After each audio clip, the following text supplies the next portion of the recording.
आज मम्मी को एडमिट किया हुआ 9 दिन हो गया है और ऐसा कोई इम्प्रूवमेंट नहीं है। आज के दिन में जो सिचुएशन है वो बहुत ही सीरियस है। I feel she will not live, she can not make it.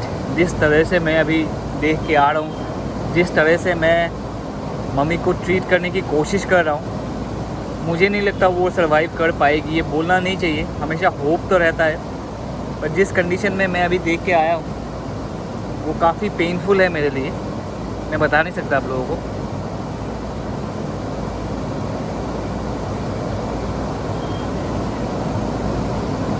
भाई सर्वाइव कर रही है यार, जैसे तैसे सांस ले रही है।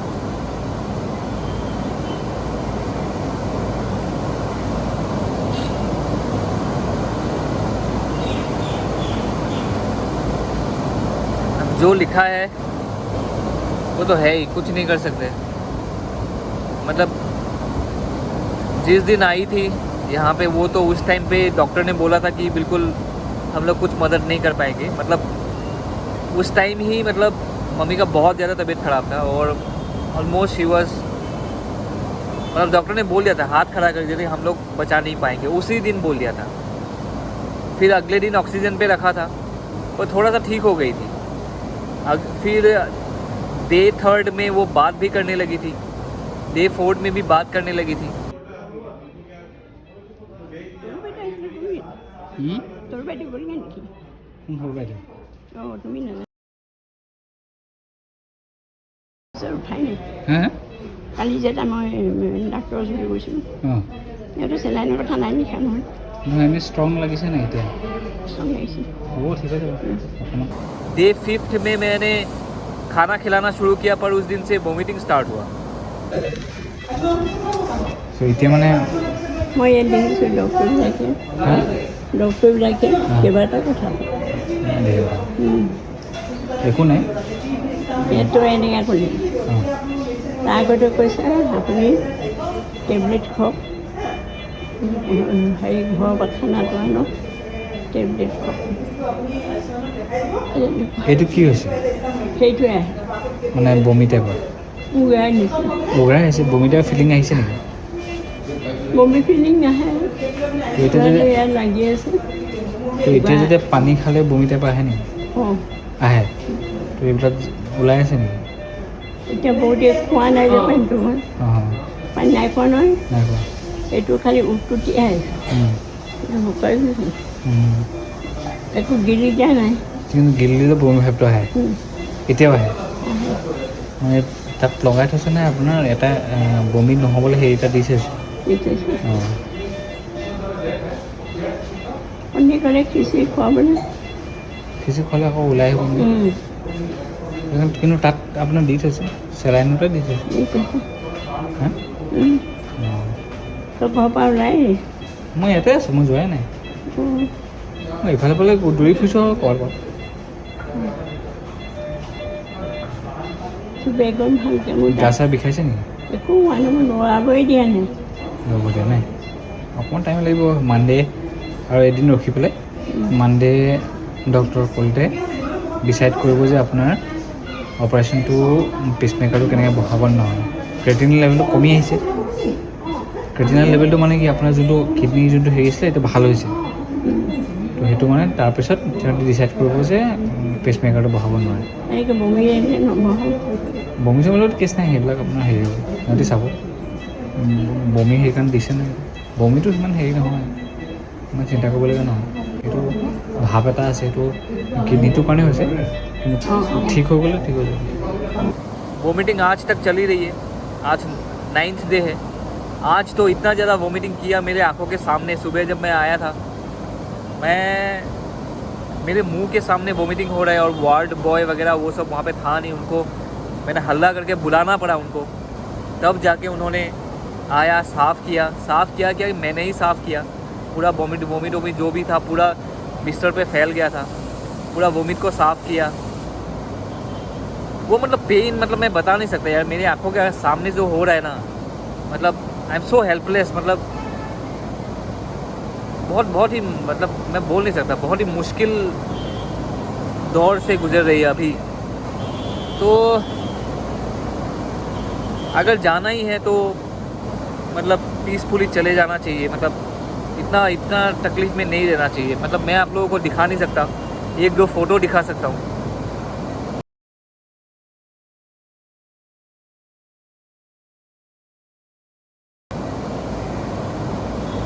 तो फ़ोटो से ही आप लोगों को पता लग जाएगा कितना डिफ़िकल्टी फेस कर रही है, क्योंकि वो आईसीयू है और आईसीयू में वीडियोस वगैरह कुछ भी नहीं बना सकता। तो मैंने सोचा जस्ट फॉर अ मेमोरी, मतलब मैं ये वीडियो बना रहा हूँ, पता नहीं मैं कभी यूट्यूब में पोस्ट करूँगा नहीं करूँगा, आई डो नॉट नो। ये मैं एक मेमोरी के लिए ही वीडियो बना रहा हूँ। देखते हैं यार, जो भी स्टेटस है जो भी नहीं है। आज 8 तारीख है, 8 जून 2022। अब सबके सामने मैं पसंद नहीं करता कि मेरे आंखों के आंसू निकले, बिकॉज़ मेरे साथ जो रिलेटिव्स वगैरह है उनको भी मतलब वो भी टूट पड़ते हैं, मतलब वो भी ब्रेक डाउन हो जाता है उन लोगों का। तो इसीलिए मैं उनके सामने कुछ नहीं कर पाता। तो मैं एक ऐसा जगह पे आ गया था जहाँ पे कोई नहीं है। पता नहीं थी मैं अभी कंफ्यूज हूँ, मतलब क्या है, ठीक होगा तो होगा यार, भगवान के ऊपर है यार। डॉक्टर्स तो कुछ नहीं कर पाएंगे मुझे लगता है, क्योंकि मम्मी का बेसिकली पेट में पूरा इन्फेक्शन फैल गया है।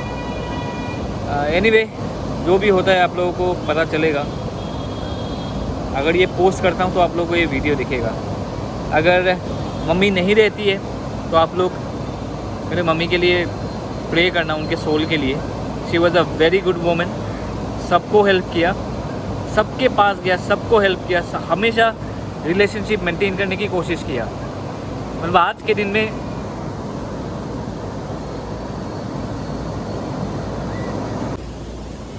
अभी टाइम हो रहा है 12:39 और इतना ज़्यादा हालत ख़राब है जब पता है कि मम्मी का मतलब डॉक्टर्स आके बोल के गए हैं कि she is in a death bed, मतलब ऑलमोस्ट लास्ट स्टेज है। बट फिर भी इस स्टेज में ब्लड सैंपल का टेस्ट क्यों करने के लिए दे रहे हैं मुझे समझ में नहीं आ रहा है। मैंने डॉक्टर से जाके बात किया, उनको बोला कि अगर आप लोगों को पता है कि already my mom can not make it, तो आप लोग क्यों ये टेस्ट वगैरह दे रहे हो।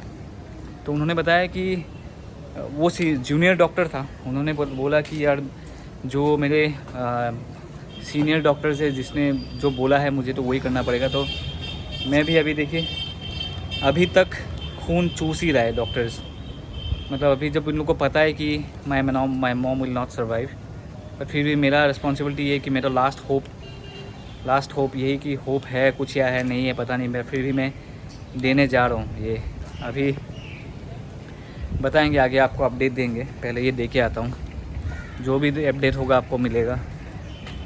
चलिए, और वहाँ पे जो ये रिपोर्ट देने जाना पड़ता है ना, वो बहुत भीड़ होता है वहाँ पे, बहुत ज़्यादा। आपको दिखाता हूँ अभी।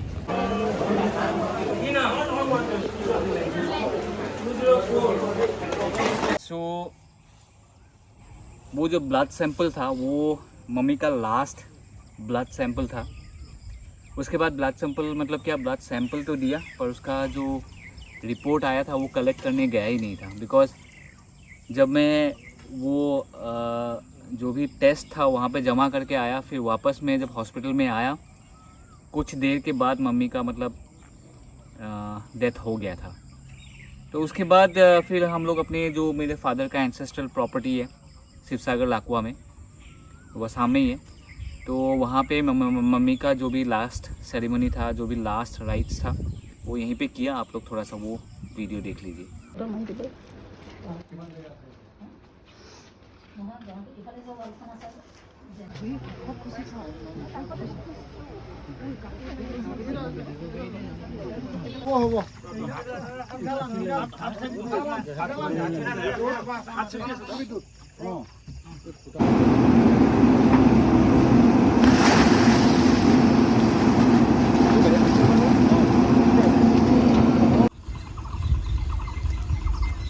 ये जो है लकुआ मेरा पापा का गांव है। मेरा पापा यहीं पे बड़े हुए थे और ये शिवसागर डिस्ट्रिक्ट में पड़ता है।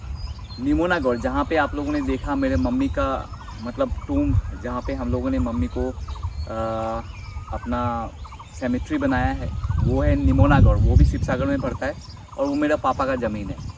तो बेसिकली आप लोग ये जानना चाहोगे कि मेरे मम्मी को एक्चुअली हुआ क्या था, तो मैं आप लोगों को थोड़ा सा वो बता देता हूँ। अगर आप लोगों को ये जानना नहीं है कि मेरे मम्मी को क्या हुआ था, क्या कॉम्प्लिकेशंस था, तो आप लोग ये वीडियो स्किप कर सकते हो। चलो बताते हैं आपको मेरी मम्मी को हुआ क्या था। ओके दोस्तों, सो मम्मी हॉस्पिटल जाने से पहले से मैं आप लोगों को बता रहा हूँ मम्मी हॉस्पिटल कैसे पहुँची। मम्मी को सीजर टाइप का आता था, मतलब बेहोश हो जाती थी, फिर बॉडी पूरा कोल्ड हो जाता था, बॉडी स्टिफ हो जाता था, फिर सांस लेने में दिक्कत हो जाता था, आंखें ऐसे ढल जाते थे और ये जो लिप्स वगैरह है ये सब ऐसे ढल जाते थे। तो ऐसा एक ही दिन में कम से कम 5 बार हो गया था। तो मेरे भैया लोग ने भी बहुत ही कन्फ्यूजन पे रह गया था कि क्या हुआ था। जब पहली बार हुआ था उसके बाद ही डॉक्टर्स के पास लेके गए थे। डॉक्टर्स ने देखा और जो पहले का रिपोर्ट्स वगैरह था, मम्मी का थोड़ा सांस लेने का प्रॉब्लम था, तो डॉक्टर्स ने बोला था कि आपको पेसमेकर लगाना पड़ेगा। तो उस कंडीशन से वो ठीक होते आ रही थी। मतलब डॉक्टर्स ने जब दिखाने के लिए गए थे, तो डॉक्टर्स ने बोला था कि आपको मेडिसिन की ज़रूरत नहीं है, आपका हेल्थ कंडीशन थोड़ा सा बेटर हो रहा है। और जब वो आ रही थी उसी टाइम फिर से एक बार ऐसा अटैक हुआ था कि वो बेहोश हो गई थी। तो ऐसे ही बेसिकली दिन में 5 बार अटैक हो गया था। तो 5 बार अटैक होने के बाद सब लोग डर गए और उसके बाद मम्मी को हॉस्पिटल लेके गए एडमिट करने के लिए। जब हॉस्पिटल में एडमिट हुआ तो डॉक्टर्स ने हाथ उठा दिया था, बोला कि आप लोग बहुत लेट हो गए हो, थोड़ा जल्दी मम्मी को लेके आना चाहिए था। डॉक्टर्स ने बताया कि हम लोग चांसेस कम देख रहे हैं कि उनका सर्वाइव करने का। तो बेसिकली इस कंडीशन को जिस कंडीशन से मम्मी हॉस्पिटल या तो आसाम मेडिकल कॉलेज में एडमिट हुई थी, तो किस कंडीशन में इसको क्या बोलते हैं, बहुत लोगों को बहुत टाइम तक पता ही नहीं था। कोई बोल रहा था कि मम्मी का हार्ट का प्रॉब्लम है तो इसलिए सांस लेने में दिक्कत हो गया था। कोई बोलता है कि स्ट्रोक आया था, कोई बोलता है कि हार्ट अटैक आया था। ऐसा कुछ भी नहीं था। जब मैंने डॉक्टर्स को 3-4 दिन बाद पूछा तो डॉक्टर्स ने बताया कि आपके मम्मी को एक डायबिटिक कंडीशन हुआ था जिसका नाम है कीटो एसिडोसिस, KETOACIDOSIS,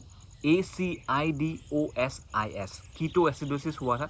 ये एक डायबिटिक कंडीशन है, ये आप लोग गूगल में देख सकते हो, नहीं तो मैं थोड़ा सा बता देता हूँ। जब आपके ब्लड ज़्यादा एसिड प्रोड्यूस करता है और जब आपका बॉडी इंसुलिन प्रोड्यूस करना बंद हो जाता है तब ये कंडीशन होता है। तो आपका ये अलग अलग सिम्टम्स दिखाता है। तो डॉक्टर्स ने मुझे ये बताया कि आपका मम्मी को कीटो एसिडोसिस हुआ था, इसीलिए यहाँ पे आके एडमिट किया। और हम लोग डॉक्टर्स खुद ही मुझे बोल रहे थे कि आप जिस कंडीशन में मम्मी आई थी, तो हम लोगों ने तो सोचा था कि मम्मी सर्वाइव नहीं कर पाएगी, पर उसके बाद ही मम्मी ने सर्वाइव किया। अगले दिन उसी दिन मम्मी को ऑक्सीजन पे रखा था जिस दिन मम्मी को एडमिट किया था। उसके बाद नेक्स्ट डे मम्मी को ऑक्सीजन से हटा दिया गया था और मम्मी लोगों को पहचान पा रही थी, थोड़ा सा हेलुसिनेट कर रही थी। उसके अगले दिन मम्मी लोगों को अच्छी तरह पहचान पा रही थी, अच्छी तरह सबसे बात कर रही थी और ये भी बोल रही थी कि मैं घर जाऊंगी, घर पे अच्छी तरह रहूंगी, ऐसे ये सब बोल रही थी। उसके अगले दिन मम्मी को डॉक्टर्स ने बोला कि आप खाना भी खिला सकते हो, तो हम लोगों ने खाना खिलाना भी स्टार्ट किया था। तो जब खाना खिला रहे थे तो कुछ घंटे बाद देखा कि मम्मी का वोमिटिंग हो गया था, मतलब आपका उल्टी हो गया था। उल्टी होने के बाद तो हम लोगों को लगा शायद कुछ वोमिटिंग ऐसे ही आ रहा है, कुछ मतलब इतना सारा मेडिसिन्स वगैरह दिया है तो शायद कुछ साइड इफ़ेक्ट्स वगैरह उससे उल्टी हुआ है। तो उस दिन डॉक्टर्स को बोला कि मम्मी को उल्टी हुआ है कि किस लिए हुआ है, आप लोग थोड़ा सा इसको डायग्नोसाइज़ कीजिए। तो डॉक्टर्स ने बोला कि ठीक है, हम लोग ट्राई करते हैं। तो उन लोग का गेस था कि शायद मम्मी को इन्फेक्शन हुआ है। अगले दिन फिर मम्मी को खाना खिला रहे थे, फिर भी उल्टी हो गया। फिर डॉक्टर्स को बोला कि प्लीज़ आप लोग सीरियसली लीजिए, मम्मी को उल्टी हो रहा है, खाना नहीं खा पा रही है और आप सलाइन के ऊपर सलाइन दिए जा रहे हो आप लोग, क्योंकि मम्मी थोड़ा वीक होते जा रही थी। तब डॉक्टर्स ने बोला कि एक बहुत सीनियर डॉक्टर हैं डिब्रूगढ़ आसाम में, वो है हॉर्बेस्टर भुइयाँ, बहुत ही अच्छे इंसान हैं। उन्होंने आके बोला कि आपको मम्मी को एक्सरे करना पड़ेगा। तो उस दिन तो एक्सरे नहीं हुआ क्योंकि वो रात को आए थे। अगले दिन, ये है डे 5 के बारे में बोल रहा हूँ, मम्मी मतलब रात भर उल्टी कर रही थी। दिन को भी सुबह जब आया, मैं खाना खिलाने की कोशिश किया था, तब भी उल्टी कर रही थी। फिर डॉक्टर्स को पूछा कि जैसे आपके सीनियर्स डॉक्टर्स ने आपको बोला है कि इस मम्मी को एक्सरे करना है, तो क्या करना है बताइए, आप लोग कैसे करना है, क्योंकि मम्मी इस कंडीशन में थी कि मम्मी खड़ी नहीं हो पा रही थी, तो एक्सरे कैसे करने लेके जाएं? एक्सरे करने के लिए आपको बॉडी पूरा सीधा होना पड़ेगा, क्योंकि एब्डोमिनल एक्सरे था और ऑन बेड आईसीयू में वो एक्सरे नहीं हो पा रहा था वहाँ पे, क्योंकि वो फैसिलिटी था नहीं। अगर था भी तो बेसिकली मम्मी को खड़ा करना पड़ेगा, तो मम्मी खड़ा नहीं हो पा रही थी, बेसिकली बहुत ही वीक हो गई थी। तो उसके बाद हम लोगों ने डिसाइड किया कि मम्मी तो खड़ी नहीं हो पा रही, तो जो सर ने हमें बोला था, हरवेश्वर भूइयाँ सर ने बोला था कि एक्सरे करने के लिए, उनको बोला कि खड़ी नहीं हो पा रही तो क्या किया जाए। उन्होंने बोला कि आपको एक्सरे करने की ज़रूरत नहीं है। फिर हम लोग जो भी है, हम लोग खाना खिलाने की कोशिश कर रहे थे। ये डे 6 के बारे में बता रहा हूँ, डे 6 ये है। डे 6 था आपका जून 5 को, हाँ जून 5 को डे 6 हुआ था। तो वही खाना खिलाने की कोशिश किया था, उल्टी हो रहा था, खाना खिलाने कर रहा था, उल्टी हो रहा था, ऊपर से टेस्ट के ऊपर टेस्ट दे रहा था। मतलब कोई ब्लड टेस्ट, इतना इतना ब्लड टेस्ट करवाने के लिए दे रहा था कि मतलब बोल नहीं सकता। उस फेज़ को, बहुत ही डिफ़िकल्ट फेज़ में मम्मी गुजर रही थी। फिर लास्ट में ऐसा हुआ कि डे 9 पे जब मम्मी का देहांत हो गया था, सुबह सुबह मैं पहुंचा था, मम्मी को 2 चम्मच खाली पानी पिलाया, उसके बाद बहुत ज़्यादा उल्टी किया, बहुत ज़्यादा। फिर उसके बाद मतलब एक कंपाउंडर आया, साफ़ करने की कोशिश किया, मैंने भी साफ़ किया, पूरा उल्टी, पूरा बेड में उल्टी हो गया था, ये साफ़ किया। फिर आप लोगों ने देखा जो ब्लड टेस्ट करने के लिए दिया था मुझे, आप लोगों ने वीडियो में देखा, वो ब्लड टेस्ट करने के लिए गया मैं। एक इंसान मर रहा है, फिर भी उनको पता है कि डॉक्टर्स ने ऑलरेडी बोल दिया था, डिक्लेयर कर दिया था कि आपके मम्मी के पास ज़्यादा टाइम नहीं है, और मुझे भी पता चल गया था कि मम्मी के पास ज़्यादा टाइम नहीं है। फिर भी वो लोग ब्लड सक करके मतलब टेस्ट करने के लिए दे रहे थे। तो एक होप जो होता है ना कि शायद सर्वाइव कर जाए, इसीलिए मैं वो ब्लड टेस्ट देने गया था। वो ब्लड टेस्ट मैंने आज तक कलेक्ट ही नहीं किया, क्योंकि उसके थोड़ी देर बाद ही मम्मी का डेथ हो गया था। तो डेथ होने के बाद मैंने रीज़न जानने की कोशिश किया, एग्जैक्टली हुआ क्या। उस जो वोमिटिंग कर रही थी ना, उसको डायग्नोस करने की क्या हुआ, मतलब उसको डायग्नाइज कर ही नहीं पाए डॉक्टर्स। खाली यही बोला लास्ट में कि आपके मम्मी को इन्फेक्शन हो गया था पूरे स्टमक में, और उस इन्फेक्शन का नाम है सेप्टिसेमिया। Septicaemia, CEPTICEMIA। तो ये बेसिकली क्या है, एक ऐसा रैपिडली ग्रोथ लेने वाला एक इन्फेक्शन है कि आपके बॉडी का जितने भी ऑर्गन्स है सबको फेलियर कर देता है, सबको डिसेबल कर देता है। तो वही बेसिकली मम्मी को हुआ, और ये लोग बेसिकली डॉक्टर्स जो हैं ये लोग बचा नहीं पाया। अब आई डोंट नो, मैं डॉक्टर्स अच्छी तरह ट्रीट नहीं कर पाया, क्योंकि जब मम्मी हॉस्पिटल में आई थी तब तो ऐसा कंडीशन कुछ नहीं था, वो वोमिटिंग तो कर नहीं रही थी। तो during her treatment in ICU ये हुआ, या पहले से थोड़ा सा इन्फेक्शन था, शायद बाद में और ज़्यादा ट्रिगर किया, तो ये कंडीशन मुझे समझ में नहीं आया क्या हुआ। बट जो फेट में लिखा हुआ आता है वो तो होना ही है। तो last Thursday, last Wednesday, in fact last Wednesday, एक हफ़्ता हो गया है, 9th ऑफ जून को मेरा मम्मी का देहांत हो गया। एंड उसके बाद 8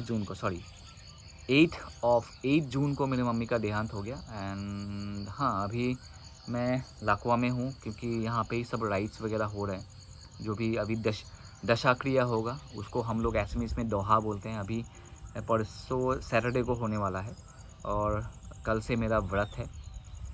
तो यही है गाइस, मम्मी का जो कंडीशन था मैंने आप लोगों को बता दिया है कि जब एडमिट हुआ था तब कीटो एसिडोसिस बोला गया था डॉक्टर ने, और जब देहांत हुआ तब उनका पेट में, स्टमक में पूरा इन्फेक्शन हो गया था, और उस इन्फेक्शन को बोलते हैं सेप्टिसेमिया। तो यही है गाइस, समहाउ आई फील कि मुझे ऐसा लग रहा है कि मम्मी को शायद मैं दिल्ली ले जाके अगर ट्रीटमेंट करवाता शायद बेटर होता। बट मम्मी उस कंडीशन में थी नहीं कि मैं मम्मी को बाहर लेके जाऊं और ट्रीटमेंट करवाऊं, क्योंकि वो बहुत ज़्यादा वीक हो गई थी, और वो जो अटैक्स आ रहा था वो अगर फ्लाइट में, ट्रेन पे आता तो क्या ही होता, मुझे समझ में नहीं आता। But yes, my mom fought well. Around 9 days के आसपास, 30th को एडमिट हुआ था, 8 तारीख को देहांत हुआ था। तो ये 9 डेज़ मॉम फॉट वेल। सो मैं इस वीडियो को रैप करने से पहले यही बोलना चाहूँगा कि आप लोग मेरे मम्मी की आत्मा के लिए प्रे करना, एंड हो सके तो यही विश करना कि वो खुश रहे जहाँ पे भी है। दैट्स इट गाइस, ये वीडियो यहीं पे समाप्त करते हैं। मिलते हैं अगले वीडियो में, क्योंकि मेरा तो जर्नी, मेरा जो वीडियो मेकिंग का जर्नी है वो तो मुझे कंटिन्यू करना पड़ेगा। Take care, bye bye.